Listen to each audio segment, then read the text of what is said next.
नमस्कार। सेक्युलर लोकशाही आंदोलन मूवमेंट फॉर सेक्युलर डेमोक्रेसी की वीकली मीटिंग में आप सबका स्वागत है। गए गुरुवार लास्ट थर्सडे थोड़ा सा सब में कंफ्यूजन रहा होगा, पर all India civil education committee का ऑल इंडिया प्रोटेस्ट मीटिंग था नीट के खिलाफ और पूरे देश में शिक्षा को लेके जो कैओटिक सिचुएशन है उसके खिलाफ। और हमारे कन्वीनर जो है मूवमेंट फॉर सेक्युलर डेमोक्रेसी के, वही all India civil education committee के ऑल इंडिया प्रेसिडेंट है, प्रकाश वैश्या। तो यहाँ से ही वो ऑल इंडिया प्रोटेस्ट मीटिंग का उन्होंने अध्यक्ष स्थान लिया और यहाँ से ही बात हुआ।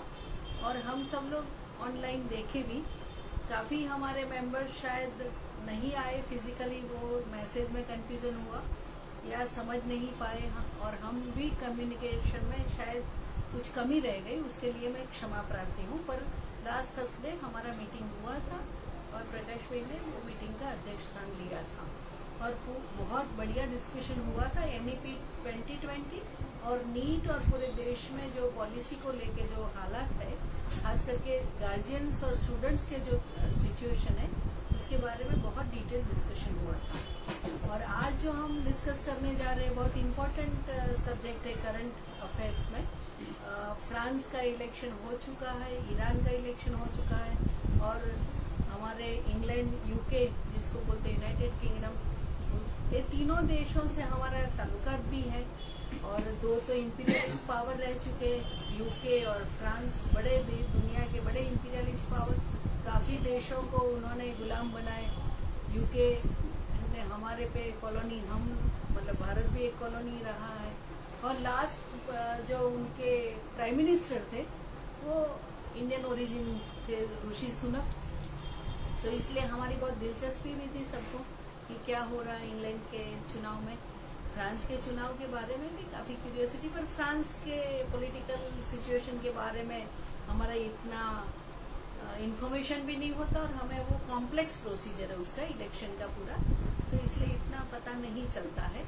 और ईरान में भी जो हुआ हमें सबको पता है कि लास्ट ईयर पूरा महिलाओं का जो प्रोटेस्ट हिजाब को लेके काफ़ी हजारों की तादाद में लोगों ने प्रोटेस्ट किया था और काफ़ी लोग जेल में गए, काफ़ी लोग अभी भी जेल में हैं। जो नोबेल पीस प्राइज मिला है जो महिला को, वो अभी भी जेल में है। तो वो ईरान की एक इलेक्शन, उसमें मॉडरेट स्टैंड रखने वाले चुने गए हैं, हिजाब को हटाने का प्रॉमिस किया गया। तो ये भी एक इम्पोर्टेंट बात है। और अमेरिका का इलेक्शन का अभी बाकी है पर डिस्कशन चल रहे हैं, तो अमेरिका की अभी बात नहीं करेंगे, पर ये तीनों देशों के चुनाव के बारे में हम जानना नेचुरली चाहेंगे। हमारा भी इलेक्शन खत्म हुआ है तो हमारा ये तीनों देशों से एक ताल्लुकात भी है। इंटरनेशनल सिचुएशन के बारे में मूवमेंट फॉर सेक्युलर डेमोक्रेसी में भी अक्सर डिस्कस होता है, इसलिए ये विषय पे आज डिस्कशन रखा है। आज डिस्कशन करने वाले इंद्रजीत सिंह ग्रोवर है, वो बड़ौदा से आए हैं हमारे पास बात कहने के लिए। ऐसे कोई एक्सपर्ट के रूप में नहीं आए हैं, वो तो जुड़े हुए ट्रेड यूनियन एक्टिविटी से और इलेक्ट्रिसिटी यूजर्स एसोसिएशन का वो ये है, होदेदार है। और उनका एक कंसर्न है इंटरनेशनल सिचुएशन और इंटरनेशनल पॉलिटिकल सिचुएशन हमारे देश के पॉलिटिकल अफेयर्स को भी प्रभावित करती है, इसलिए उनका एक इंटरेस्ट है। इसलिए वो काफ़ी बहुत माइन्यूटली ऑब्जर्व करते हैं हर कोई चीज़ को, अच्छा डिटेल भी रखते हैं। इसलिए आज उनको हमने इनवाइट किया है और उनका मैं धन्यवाद करूंगी कि वो बड़ौदा से यहाँ आए हमारे पास बात कहने के लिए। मैं इंदर भाई को रिक्वेस्ट करती हिंदी में अपनी बात रखिए, क्योंकि ये ऑनलाइन होने से काफ़ी लोग उसको देखते हैं ऑनलाइन भी। तो इंद्रजीत सिंह ग्रोवर, उनको मैं रिक्वेस्ट करती हूँ आज ये तीनों देशों के चुनाव के बारे में बताने के लिए। नमस्कार जी। जैसे कि मीना दीदी ने बात रखी है कि मैं कोई इसके बारे में इंटरनेशनल उसके बारे में एक्सपर्ट कोई ओपिनियन नहीं, बट जो कि मेरी नज़र है, जो उसके चलते हुए जो मेरे विचार हैं वो मैं आपके सामने रखने जा रहा हूँ। जो कि पिछले एक हफ्ते में जो दुनिया के 3 बड़े देशों में जो चुनाव हुए और उसके जो किसी भी देश में चुनाव होता है तो मात्र खाली उनके अंदरूनी मामले में नहीं बल्कि उनके क्षेत्र में और ग्लोबल सिनेरियो में उनका जो इफ़ेक्ट रहता है। 3 बड़े देश जैसे कि बताया कि फ्रांस, यूके जिनका यूरोपियन में काफ़ी पैठ है, नेटो में उनका वर्चस्व है। दूसरी तरफ ईरान जो कि मिडिल ईस्ट में अपना बड़ी कंट्री के रूप में है, जिन उनके आजू बाजू का जो कंट्रीज है उसमें उनका काफ़ी दबदबा है और वो चलता है। ईरान में जो इलेक्शन थे वो अगले साल होने वाले थे, लेकिन जो एक्सीडेंट के कारण जो रईस जो प्रेसिडेंट थे उनका हेलीकॉप्टर दुर्घटना में उनकी डेथ हो गई along with his foreign minister. तो उसको चलते हुए ये इलेक्शंस को इस टाइम पे रखा गया। एक्चुअली ये जो इलेक्शन जो भी कंडक्ट किया करते हैं वहाँ के सुप्रीम लीडर जो होते हैं अयतुल्ला अली खमानी, उनकी देख रेख में होता है और क्या उसके वो रहते हैं तो वो करते हैं। हमने देखा पिछले एक साल में जो ये रईस थे वो एक हार्डलाइनर के रूप में थे, और एक साल पहले जो उनके देश में हेड्सकार्फ को लेते हुए एक आंदोलन हुआ था जिसमें मैसा करके एक कुर्दिश वूमेन थी जिनको मोरल पुलिसिंग के द्वारा पकड़ा गया था और उनकी डेथ भी हो गई थी, और काफ़ी 100 की संख्या में उनको काफ़ी दूसरे लोग भी जो प्रोटेस्टर थे उनकी डेथ हो गई थी, और काफ़ी लोग अभी भी जेल में हो रहे हैं। और उसमें इसका नेतृत्व भी करी थी नरगिस मोहम्मदी करके एक लेडी जिनको नोबेल प्राइज़ भी मिला अभी, तो अभी भी जेल में हैं। उसके चलते हुए उन्होंने प्रोटेस्ट किया तो उनको 31 साल की सज़ा हुई है। तो इसके बैकड्रॉप में ये इलेक्शन हो रही है। पहले तो जो आंदोलन शुरू हुआ था ये मात्र हेड्सकार्फ को लेते हुए कि जो वुमेन के ऊपर एट्रोसिटीज़ होती है हेड्सकार्फ को लेते हुए उसके हुआ था, लेकिन जो डिसकंटेंट लोगों के बीच में था, एक जो सैंक्शंस उनकी कंट्री में लगे हुए थे और लोगों की जो इकोनॉमिक माली हालत जो ख़राब हो रही थी वो उसका रूप भी उन्होंने ले लिया। हाल ही में जो इलेक्शंस हुए थे उसमें जो मसूद पेनिस्किन करके जो उभर के आए हैं जिनको 55% वोट मिले हैं, वो एक मॉडरेट लिबरल के रूप में आए हैं जो कि ये मोरल पुलिसिंग के विरुद्ध करते हैं और वो जो वुमेन के ऊपर जो एट्रोसिटी चलती है उसके खिलाफ में है। अब आगे चल के देखना है कि ये जो इलेक्टेड हैं इनको कारोबार इनको अगस्त में संभालना पड़ेगा, क्योंकि अभी जो इलेक्शन में वो जीत गए, लेकिन जो उनका चार्ज है जो काउंसिल ऑफ गार्डियंस बोलते हैं, तो उनका पूरा ब्यूरो जो क्या उनका वो है उनका व्यूज़ है उसको जांच वगैरह होती है, उसके बाद उनका सत्ता में बिठाया जाएगा। ये चाहते हैं कि जो वेस्टर्न कंट्रीज़ के साथ ईरान जो है उनके नाते सुधरें और ओपन अप हो वेस्टर्न कंट्रीज़ के तरीके से। जो पहले एक न्यूक्लियर डील भी चली थी जो कि यूएस ट्रंप ने खारिज कर दी थी और फ्रेश सैंक्शंस वगैरह ईरान के ऊपर फिर दोबारा फिर लगाए थे, क्योंकि वो चाहते थे कि जो न्यूक्लियर की फैसिलिटीज़ है वो बंद हो और वो उसका यूज़ ना कर सके। लेकिन रियास ने उस समय सैंक्शंस के एक विरुद्ध में वो ईस्टर्न अप्रोच के रुख चाहते थे जो पहले हार्डलाइनर थे, लेकिन ये चाहते हैं कि वेस्टर्न कंट्रीज़ के साथ में वो ख़त्म हुए और मोरल पुलिसिंग ख़त्म हुए।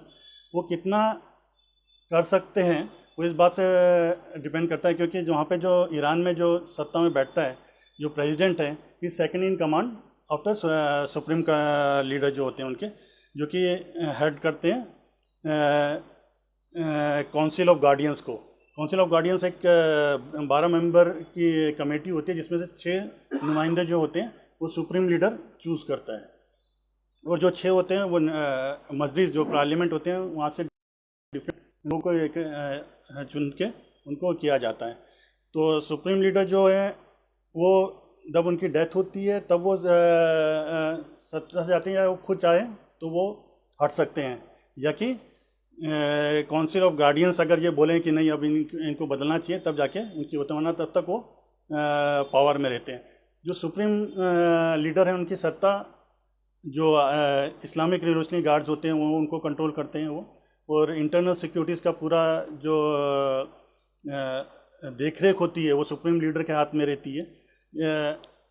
ब्रजिस करके एक जो है जो मोरल पुलिसिंग को देखती है, उसके अंदर भी 1 लाख जितने लोग हैं जो कि इंटरनल सिक्योरिटी और जो हेड गियर और मोरल पुलिसिंग को देखरेख करते हैं, और जो भी प्रोटेस्ट वगैरह आते हैं उसको सप्रेस करने से कम 2009 से जो भी वहाँ पे देश में अंदरूनी मामले में जो भी प्रोटेस्ट वगैरह आते हैं उसको दबाने के लिए काम ये किया जाता है। और जो भी आर्म फोर्सेस होती हैं उसका जो लीडर चुनने का काम होता है वो प्रेसिडेंट नहीं बल्कि सुप्रीम लीडर करते हैं। या टेलीविज़न के चीफ हो गया या रेडियो का हो गया, जो भी मेजर चीज़ें होती हैं, या किसी कंट्री के ऊपर वॉर डिक्लेयर करना है या फॉरेन ट्रीटी करनी है, उसमें भी जो सुप्रीम लीडर आयतुल्ला हैं उनका वर्चस्व चलता है। कोई भी डिसीज़न अगर ये प्रेसिडेंट लेते हैं जो चुने हुए हैं, उन पार्लियामेंट से पास भी हो जाता है, तो ये नहीं हो जाएगी कि वो उसको इम्प्लीमेंट कर दिया जाएगा, वो जाएगी काउंसिल ऑफ गार्डियंस के पास। अगर उनको लगता है ठीक है तो उसको अमल में लेके या नीचे उसको लोगों के पास में पहुंचाया जाएगा। अगर उनको लगता है नहीं तो उसको रेक्टिफाई करने के लिए या जो सुप्रीम लीडर हैं, जो पार्लियामेंट ने डिसीजन लिया है ओके का भी, तो उसको वो खारिज कर सकते हैं, वेटो की पावर उनके पास रहती है। ये जो भी आए हैं, लोगों ने काफ़ी आंदोलन करते हुए जो लिबरल लीडर हैं उनको चुन के लेके आए हैं।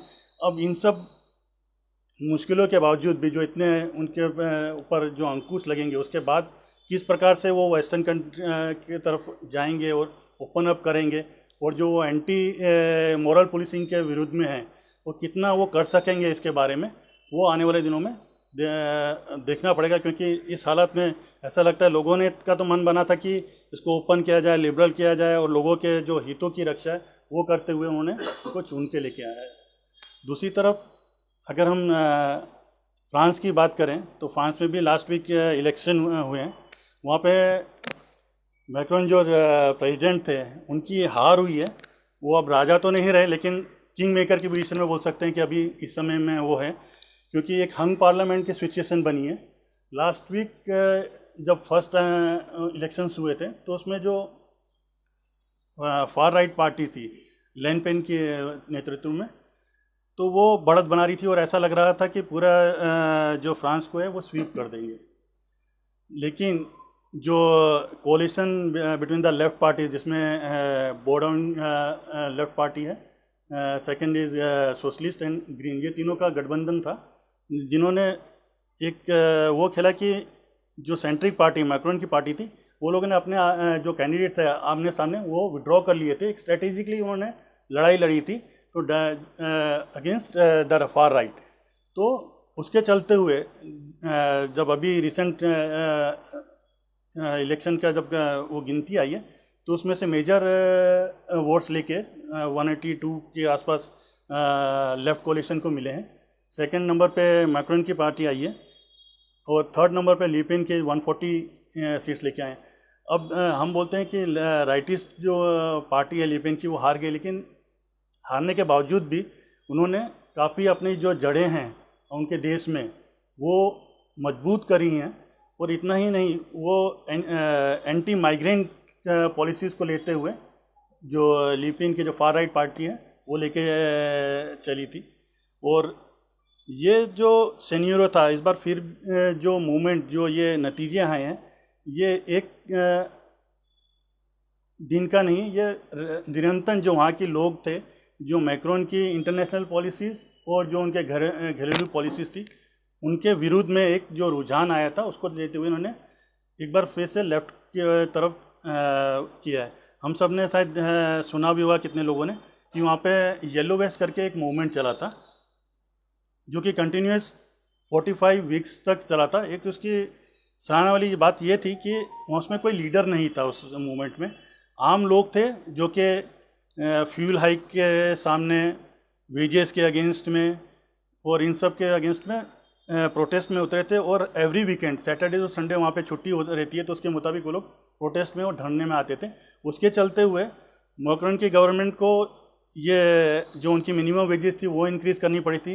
इलेक्ट्रिसिटी का जो चार्जेस थे या बिल थे जो बोलते हैं, उनको 1 साल तक के लिए फ्रीज़ कर देना पड़ा था कि जैसे हैं वैसे ही रहे, कोई बढ़ोतरी नहीं होगी। इवन जो फ्यूल जो चार्जेस जो बढ़े थे पेट्रोल के या डीजल्स के, वो भी उन्होंने वैसे के वैसे रख दिए थे। दूसरी तरफ इनके इंटरनेशनल उसमें भी खामी इस प्रकार से आ गई थी, क्योंकि रिसेंटली 6 महीने पहले भी जो साउथ अफ्रीका में जो, क्योंकि जैसे दीदी ने भी बात करी कि कॉलोनीज थे, हर जगह अपनी कॉलोनी बनाते थे, तो निजर हो गया, ब्रस्कोन हो गया, इस सब जगह से उनको वहाँ से बाहर निकाल दिया गया। क्योंकि निगर एक कंट्री थी जो कि एनरिच्ड है यूरेनियम में, वहाँ से ये लोग यूरेनियम अपने देश में लेके आते थे और मैक्सिमम 25% ऑफ द इलेक्ट्रिसिटी जो इनके खुद के देश में होती है वो वहाँ से जो यूरेनियम लेके आते हैं उसके चलते हुए ये करते थे। लेकिन उनके खुद के देश में लोगों के पास इलेक्ट्रिसिटी नहीं है, और जिस प्रकार से शोषण किया गया है वहाँ के लोगों का, जो यूरेनियम निकालते हैं तो उनको रेडिएशन होता था, उनके जो हेल्थ कंसर्न थे वो थे, और उसके ऊपर उनसे वहाँ से उनके रिसोर्सेज को यूज़ करते हुए खुद फ्रांस अब एनरिच हो रहा था, मालामाल हो रहा था, और जबकि निगर था वो उसकी हालत ख़राब होती जा रही थी। तो वहाँ पे जो पपेट गवर्नमेंट थी ये फ्रांस की, उसको निकाल के कूप हुआ था, और उसके बाद लोगों ने उनको बोला था कि आप जो अपने आर्मी हैं उसको वापस लेके जाओ, विड्रॉ करो, और उनको वो करना पड़ा था। जबकि पूरे अफ्रीका का एक दबाव था उनके ऊपर, निगर के ऊपर, कि वो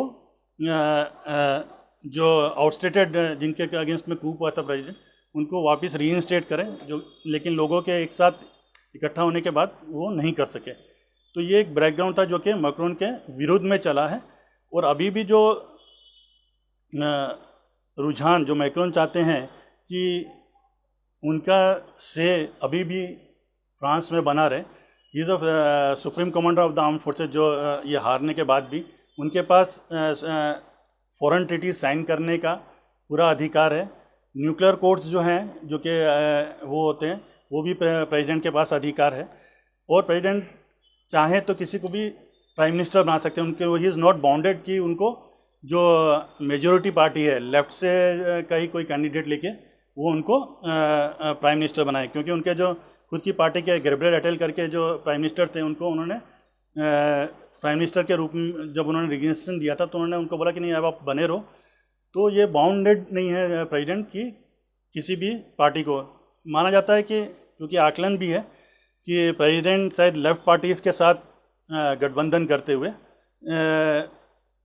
सरकार बनाने की कोशिश करेंगे, लेकिन उसमें से वो नहीं चाहते कि बो डाउन करके जो एक्सट्रीम बोल रहे हैं वो लेफ्टिस्ट पार्टी है, जो कि उनके ऊपर एंटीसेमेटिक का भी आरोप लगाया, क्योंकि वो फिलिस्तीन के फ्रीडम के बारे में बात करी है उन्होंने बोल, जो कि वो मानते थे कि जो इजराइल जो दमन कर रहा है फिलिस्तीन के लोगों के ऊपर और जेनोसाइड जो कमिट कर रहा है वो एक्सेप्टेबल नहीं है, और उसकी बात करते थे, इसलिए उनका क्या, और एंटीसेमेटिक की बात को उन्होंने खास करके खंडित किया है। तो आने वाले दिनों में यही देखना है कि कौन आएगा। ये जो नेशनल असेंबली है, ये जो भी माइनॉरिटी गवर्नमेंट बनेगी तो उसका ये काम रहेगा कि जो डेली इंटरनल अफेयर्स हैं उसके बारे में एक सहमति बनाए, और वो चलते हुए जो भी इंटरनल जो लोगों के हितों की बात है उसको वो रखे और वो मंजूर करके बिल पारित करें। वो जो भी इलेक्टेड प्राइम मिनिस्टर होगा वो इस समय कन्फ्रंट्रेशन में प्रेसिडेंट के साथ नहीं जा सकेगा, क्योंकि प्रेसिडेंट ने भी मना कर दिया है कि जो मैक्रोन है कि वो 2027 उनका कार्यकाल ख़त्म हो रहा है, उससे पहले वो बो डाउन होंगे। दूसरा, उन्होंने लेफ्ट की तरफ हाथ बढ़ाते हुए जो लास्ट मंथ ये लोग एक रेफरेंडम लेके आए थे जहाँ पे फॉरेन कंट्रीज़ में ज़्यादातर बेरोज़गारी भत्ता मिलता है, अनएम्प्लॉयमेंट बेनिफिट्स लोगों को मिलते हैं, तो वो बेनिफिट ख़त्म करने जा रहे थे, लेकिन लेफ्ट मानती थी कि अनएम्प्लॉयमेंट बेनिफिट मिलना चाहिए, तो उसको बरकरार रखते हुए ये एक हाथ आगे बढ़ाने की दिशा में एक वो है। इसके आते हुए लेफ्ट जो पावर में आई है वो चाहती थी कि जो रिटायरमेंट एज थी, इन्होंने जो बेनिफिट मिलते हैं रिटायरमेंट के बाद वो ख़त्म करने के लिए या कम मिले, उसके चलते हुए जो रिटायरमेंट एज थी वो भी 64 कर दी थी, जो कि लेफ्ट उसको वापस कम करने की बात कर रहा है। दूसरा कि लेफ्ट के आने के बाद वो लोगों ने बात की है कि जो मिनिमम वेजेस हैं उसको भी बढ़ाने की बात करी है। और थर्ड एसेंशियल जो लोग और मार्केट जो वहाँ के लोग हैं ज़्यादा घबराए हुए हैं, जो कि फार राइट लोग हैं, कि उन्होंने जो एसेंशियल कमोडिटीज़ है, जो लोगों को डॉक्टर की सुविधा होती है या इलेक्ट्रिसिटी है या वो है, वो सब एसेंशियल कमोडिटीज़ के जो प्राइजेज़ है उसको फ्रीज़ करने की बात करी है। बहुत बड़ी बात है, क्योंकि आम लोग जो है वहाँ पे जो cost of standard of living है वो काफ़ी हाई हो गया और लोग अनएम्प्लॉयड हैं और ये सबसे काफ़ी जूझ रहे हैं। तो इसमें जो मार्केट एनालिस्ट है या मार्केट भी है वो काफ़ी घबराई हुई है कि इसको लेते हुए कैसे वो चलेगा। तो आने वाले दिनों में देखना है कि ये प्रेसिडेंट जो एक दूसरी पार्टी के हैं और ये जो लोगों ने तो सत्ता दी है एक बेटर उसके लिए ताकि लोगों की तकलीफ़ें कब हों, लेकिन फिर दोबारा देखना है कि प्रेसिडेंट मैक्रोन जो दूसरी पार्टी से हैं और कौन सत्ता में आके किस प्रकार से नीतियाँ आगे बनी, ये और किस प्रकार से वो आगे लेके चलेंगे। तीसरा सबसे बड़ी जो अपने आप को डेमोक्रेटिक और समृद्ध पार्टी बोलती है, जो अलग अलग कंट्रीज़ में उन्होंने अपनी कॉलोनीज बनाई थी यूके की, वहाँ पे जो लेबर पार्टी है ये बने 14 साल के वनवास के बाद सत्ता में विराजमान हुई है और विद अ बैंग 400 पार करके आई है, 411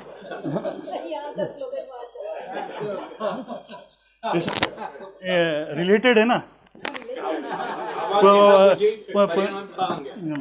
परिणाम वहाँ गया और उसमें से 29 जो कैंडिडेट्स हैं वो भारतीय मूल के चुने गए हैं। उसमें से 19 के करीब लेबर पार्टी के कैंडिडेट्स हैं जो कि इस बार पार्लियामेंट में चुन के आए हैं।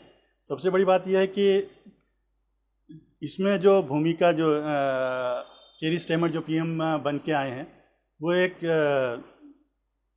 बैरिस्टर थे और लोगों के हित के लिए लड़ते थे, ट्रॉट्स्काइट हैं बेसिकली। और दूसरा कि वहाँ की जनता भी ये मानती है कि ये खाली करिश्मा स्टेमर का नहीं है कि वो वहाँ से जीत के आए। वहाँ के लोग जो कंजर्वेटिव पार्टी से इतना परेशान हो गए थे ड्यूरिंग कोविड ऑल्सो, जिस प्रकार से बोरिस ने लोगों का ध्यान नहीं दिया था, खुद हो सकते हैं कि पार्टीज में इन्वॉल्व थे, वो सब हो रहा था। और जिस प्रकार से एनएचएस की हालत बिगड़ गई थी। एनएचएस वहाँ के हेल्थ केयर फैसिलिटी है जहाँ पे फ्री ऑफ कॉस्ट लोगों का इलाज होता है और एल्डरली सिटीजन्स को वहाँ पे काफ़ी बेनिफिट मिलता है, तो उसकी भी हालत इन्होंने काफ़ी ख़राब कर दी थी। उसके चलते हुए जो सोनिक जो कि भारतीय मूल के प्राइम मिनिस्टर थे, उन्होंने भी आके कुछ ज़्यादा मेजर डिफरेंस नहीं किया था। वो जो नीति वो चल रही थी, जो वॉरिस भी लेकर, क्योंकि पार्टी तो सेम ही थी, उन्होंने भी वही उसको आगे बढ़ाया। एनएचएस की हालत और भी ख़राब हुई है। दूसरा, यहाँ पे भी जो लोग थे यूके के गवर्नमेंट के विरोध में इसलिए भी थे, वहाँ के माइनॉरिटीज़, क्योंकि जिस प्रकार से इजराइल के दमन हो रहा था फ़लस्तीन लोगों का, और जिस प्रकार से असला भी और फाइनेंशियली भी यूके की गवर्नमेंट सप्लाई कर रही थी, कहीं ना कहीं ये गुस्सा भी वहाँ पे था। साथ ही साथ वहाँ का जो स्टैंडर्ड ऑफ लिविंग था वो भी काफ़ी हाई होता जा रहा था। जो पुअर लोग थे वो काफ़ी पुअर होते जा रहे थे, उनकी जो हालत थी काफ़ी दयनीय बनती जा रही थी। उसको लेते हुए ये आक्रोश था लोगों के लिए कुछ कर सकें, तो उस समय में ये लेबर से पार्टी से एक उम्मीद के रूप में लेके आए हैं। स्टेमर को जो पॉलिटिकल हम करियर बोलेंगे तो बहुत ज़्यादा लंबा नहीं है। इन्होंने 2020 के आसपास जर्मी कॉर्बिन से सत्ता हासिल करी थी और विराजमान हुए थे। जर्मी कॉर्बिन को इन्होंने निकाल दिया था कि पार्टी से एंटी इस्लामिक का खिताब डालते हुए कि, तो जिसका वो उन्होंने विरोध किया, क्योंकि जर्मी लोगों के जो फ़िलिस्तीन के मुद्दे के लेते हुए वो मानते थे कि फ़िलिस्तीन के लोगों को आज़ादी मिलनी चाहिए और जो बर्बरतापूर्वक जहाँ पे वहाँ पर जेनोसाइड हो रहा है वो ख़त्म होना चाहिए। इमीडिएट जेनोसाइड जो है वो बंद होना चाहिए। उसके विपरीत जो स्टेमर थे, उन्होंने आज से 1 महीने पहले, जबकि हमें मालूम है इजराइल ने फूड और इलेक्ट्रिसिटी और पानी का जो ब्लॉकेज किया था, उसके समर्थन में स्टेमर ने बोला था कि ये इजराइल का राइट है। तो उस मामले में वो कितना वो कुछ कर सकते हैं, क्योंकि लोगों को उनसे आशाएं बहुत हैं। जैसे एनएचएस को भी लेते हुए कि जो डॉक्टर्स की सैलरीज आज 15 साल से कही जाए तो वैसी की वैसी हैं, कोई बजट इंक्रीज़ हुआ नहीं है। जो कि वहाँ के डॉक्टर्स और उनका मानना है कि जो मोर्टिलिटी रेट जो उनके जैसे देश हैं जो कि अवॉइडेबल कर सकते हैं, वो भी नहीं कर सक रहे क्योंकि वहाँ पे इक्विपमेंट्स नहीं है। हाल ही में जो बयान प्राइम मिनिस्टर बनने के बाद जो स्टेमर ने दिया है, वो दोनों का इजराइल के मामले में उन्होंने दोनों पार्टीज़ को कॉल अप किया था, नेतन्याहू को भी और प्राइम मिनिस्टर फ़लस्तीन के जो थे, सीज़ फायर की बात करी थी। लेकिन उन्होंने ये नहीं बोला था कि अपने तौर पे अपनी कंट्री कि हम लोग अभी जो आर्म्स सप्लाई है वो बंद कर रहे हैं, जो कि यूएन का जो रिलीफ वर्क में जो इन्होंने फंड्स देते थे वो बंद कर दिए, तो हम वो स्टार्ट कर रहे हैं, वो बात उन्होंने नहीं करी। और जो NHS के बारे में है, उन्होंने बोला कि हम बातचीत करके देखेंगे कि क्या हो रहा है, लेकिन जो डिमांड्स डॉक्टर्स की हैं उन्होंने सीधा सीधा बोल दिया था। जो पे हाइक की जो बात कर रहे हैं 35% या जो भी है, तो वो इस समय वो देने की हालत में नहीं है। तो इस उनका मतलब ये है कि वो भी ज़्यादा कुछ उसमें कर नहीं सकते हैं।